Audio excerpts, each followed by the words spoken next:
गिरनार पर्वत बचावा साधु संतो एक मंच पर જૂનાગઢમાં ઐતિહાસિક મહારેલી પ્રશાસનને આવેદનપત્ર। જૂનાગઢમાં આજે ઇતિહાસ રચાયો છે। ગિરનાર પર્વતના સંરક્ષણ મુદ્દે પહેલીવાર તમામ સંપ્રદાયના સાધુ સંતો એક જ મંચ પર એકત્ર થયા અને વિશાળ મહારેલી યોજી। ગિરનાર ઉપર ચાલી રહેલા જમીન અધિગ્રહણ વિવાદને લઈને આંદોલનનો નવો વળાંક મળ્યો છે।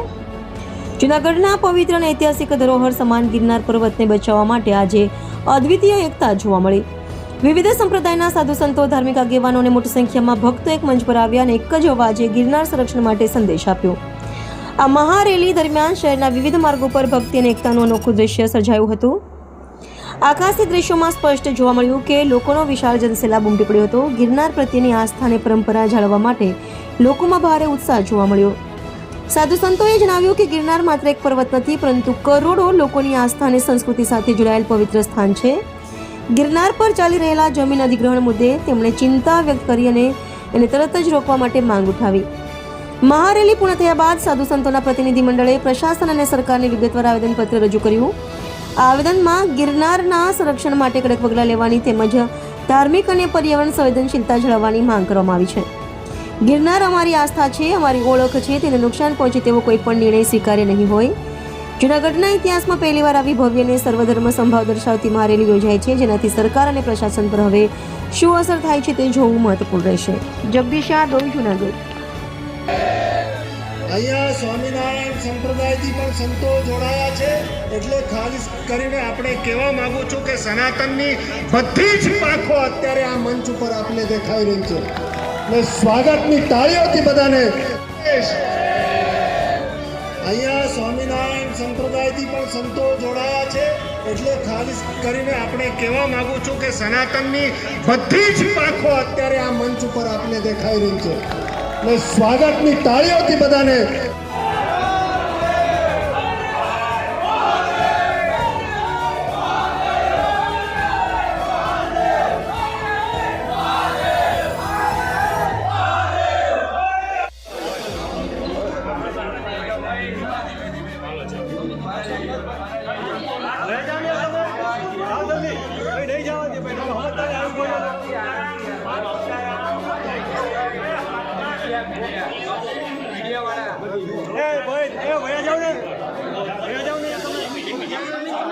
પરંપરા મુજબ અમે પણ જગ્યાની ફાળવણી માગીએ છીએ, અમારા અધિકાર છે। એમને આપો તો અમને આપો, નહીં તો કોઈને નહીં। ન્યાય બધાના સાથે સરખો થવો જોઈએ, અન્યાય ન થવો જોઈએ।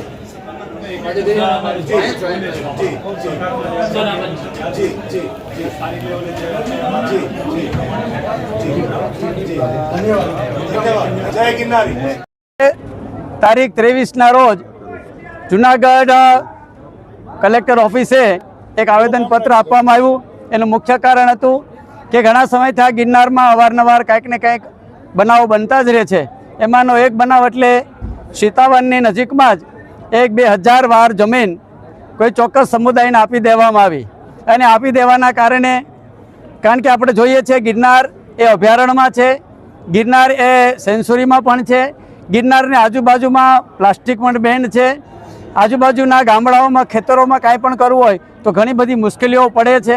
આવી ઘણી બધી સમસ્યાઓ છે, છતાં 2000 વાર જમીન કેવી રીતે અપાણી, કોના માધ્યમથી અપાણી, કયા હેતુથી અપાણી, કોણે આપી, શા માટે આપી, આ બધા પ્રશ્નો લઈને ગિરનારમાં રહેતા તમામ સાધુ સંતો અને આજુબાજુમાં રહેતા સંતો અને જૂનાગઢની સનાતન ધર્મપ્રેમી જનતા કે જ્યારે સનાતનની વાત કોઈ આવે અને કાંઈ પણ જમીન જોતી હોય તો એ મળતી નથી, તો આ 2000 વાર જમીન કેવી રીતે મળી, એ વિષયને લઈ અને આજે કલેક્ટર સાહેબને આવેદનપત્ર આપ્યું છે।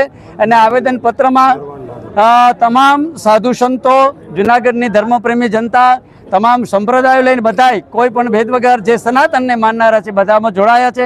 કારણ કે અવારનવાર ઘણા બધા પ્રશ્નો છે, પછી દત્તાત્રેય ભગવાનનો પ્રશ્ન હોય, નિર્માણ લાડુનો પ્રશ્ન હોય, એ કુંડોનો પ્રશ્ન હોય, જંગલનો પ્રશ્ન હોય, ગોરખનાથ ટૂંકનો પ્રશ્ન હોય, આ ઘણા બધા પ્રશ્નો આપણે બધાએ જોયા છે, અવારનવાર બનતા રહે છે।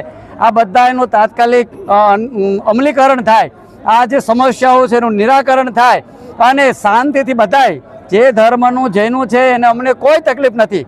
જ્યાં જૈન ધર્મના લોકો પૂજા કરે છે એના મંદિરોમાં શાંતિથી પૂજા કરે, અમને કોઈ તકલીફ નથી। પૂજા કરે, અર્ચના કરે।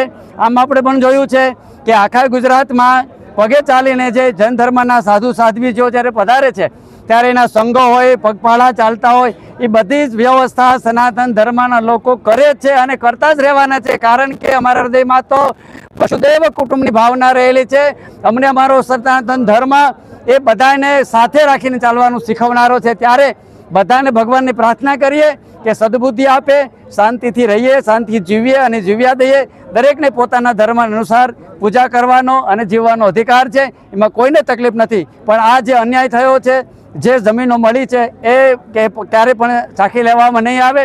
જો એક વ્યક્તિને આ જમીન આપવામાં આવે તો દરેકને આપવામાં આવે. કારણ કે ગિરનારમાં તો બધાને સાધના અનુષ્ઠાન કરવાનો શોખ હોય છે, તો બીજા ધર્મના લોકો પણ માંગણી કરશે તો બધાને જ આપે, અને જો ન આપે તો કોઈ ના આપે. બધા માટે એક નિયમ, એક ન્યાય ને એક સરખી વ્યવસ્થા હોવી જ જોઈએ. આ અમારી માંગણી છે. જય ગિરનારી, નમો નારાયણ. બાપુ, એક પ્રશ્ન છે, હુકમ રદ નહીં થાય તો પછી આગળ શું કરીએ? હુકમ રદ નહીં થાય તો ગિરનાર બચાવો સમિતિ દ્વારા જે આજનું આંદોલન છે એ સાથે બેસી અને અમે ચર્ચા વિચારણા કરશું. બધા સંતોનો અભિપ્રાય લેવું, ધર્મપ્રેમી જનતાનો અભિપ્રાય લઈ અને પછી આગળની રણનીતિ અમે કરશું.